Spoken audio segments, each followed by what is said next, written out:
morning. Good morning, good morning.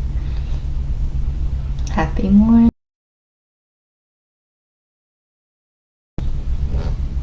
Good morning, good morning. Happy morning. Hello, everybody. Hope everybody is doing fine, woke up fine, started the day just fine.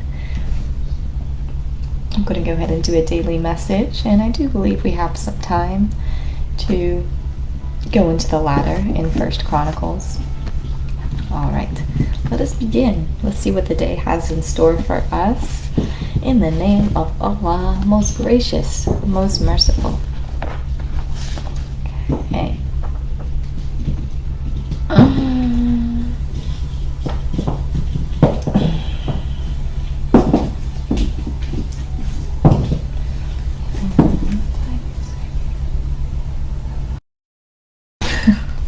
We have a little bit of an issue. We have just a little bit of an issue.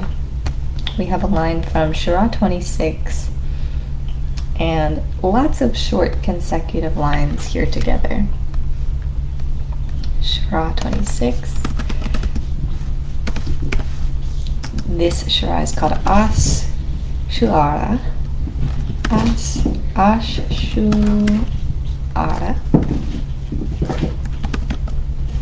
And, take heart when we receive lines like this, right?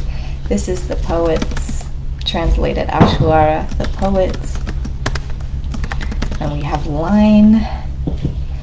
let's do line 95 and 96. Well, 94, 95. And I will probably read a little bit more just to provide you with a little bit of context.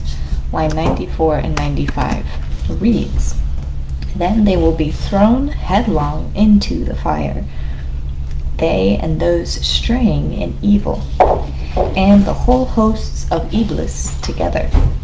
All right. So we're talking about those in the fire being thrown headlong into the fire. It does not mince words when it comes to the result of Iblis, right? The devil, Shaitan, and his hosts. Okay, thrown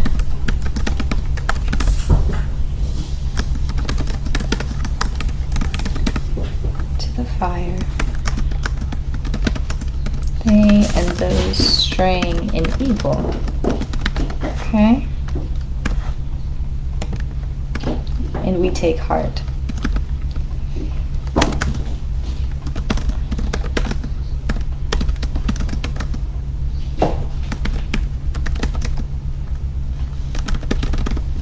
Okay, let's go ahead and learn what this is about, shall we? It says here, okay, and we talked about the day, so let's go ahead and start with that. Let's see, we started with the concept, the feeling, the emotion of, make me one of the inheritors of the gardens of bliss. Forgive my father, for that he is among those astray. And let me not be in disgrace on the day when men will be raised up, the day whereon neither wealth nor sons will avail, but only he will prosper that brings to Allah a sound heart.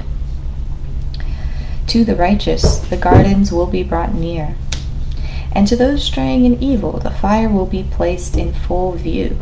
And it shall be said to them, where are the gods ye worshipped? Besides Allah, can they help you or help themselves? Then they will be thrown headlong into the fire, they and those straying in evil, and the whole hosts of Iblis together. They will say there in their mutual bickerings, by Allah, we were truly in an error manifest, when we held you as equals with the Lord of the worlds, and our seducers were only those who were steeped in guilt. Now then we have none to intercede for us, nor a single friend to feel for us. Now if we only had a chance to return, we shall truly be of those who believe. Verily in this is a sign, but most of them do not believe. And verily thy Lord is he, the exalted in might, most merciful. All right, so we have a little bit of back and forth, right? We have this side and we have that side. Okay, it's very clear, do not hold equals to our Lord. That's very clear. That is the downfall of these individuals that are written here. Something else I read, they realize, right, those who are thrown into the fire or shown the fire, right, they realize that they were manifest in error. So no one who does end up on that fateful side, on that dreadful side, none feel like they were wrong or wronged. They don't feel like, oh, this is a mistake, or I shouldn't be here, right? There's none of those feelings. They know that the mistake was made. They're aware of the wrongs that they committed to others on earth, or really to the Lord. That's really the greatest offense, is committing a wrong to the Lord. So they know that they are wrong, in an error manifest, okay? So there's no back and forth, right? They say, if only we had a chance to return, then we would do right. We would do the right thing.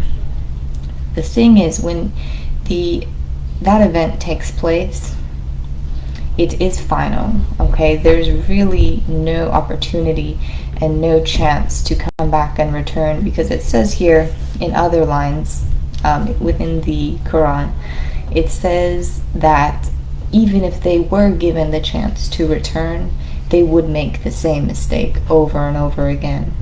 So what this solution, if you will, is to just stop, right? To stop those mistakes being made over and over again, because only Allah knows the outcome, and only Allah knows what would be the future of those individuals who've made these mistakes, to go ahead and return.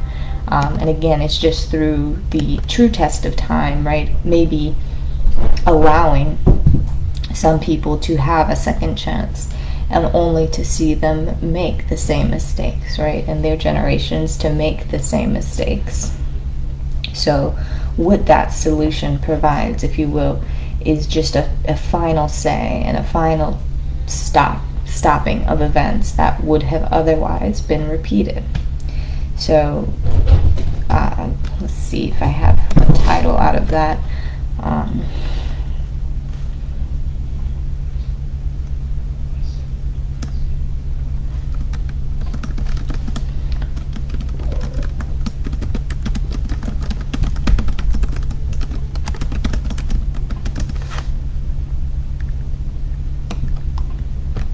Alright, do not dare to repeat mistakes of the past. So don't even dare. Don't even think about it. Don't even think about it. But yes, like I said, Allah knows the outcome if they were to be given a chance. And it said, even if they were given that chance, the mistake would be made again. So the only option, the only solution, as terrible and as awful as it is it just needs to be ended. It needs to be stopped. And they have to be thrown headlong into the fire. Grim. Okay. Well, this is where we have here on our, what is this, Wednesday? Our Wednesday morning. Let me plug that in the computer real quick. I caught it.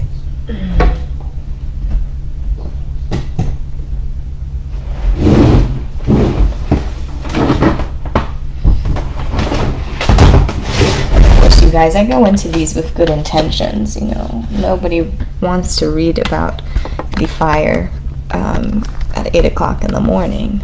I know that much. But you know, I don't know who this is helping. I don't know who this resonates with either. So it could be very much in line with something you might be feeling. Not you personally, but people around you, that type of thing. I don't know who this is speaking to. So I'm just going to leave this here. Leave it there. And then we're going to switch gears just a little bit and go back into a good example.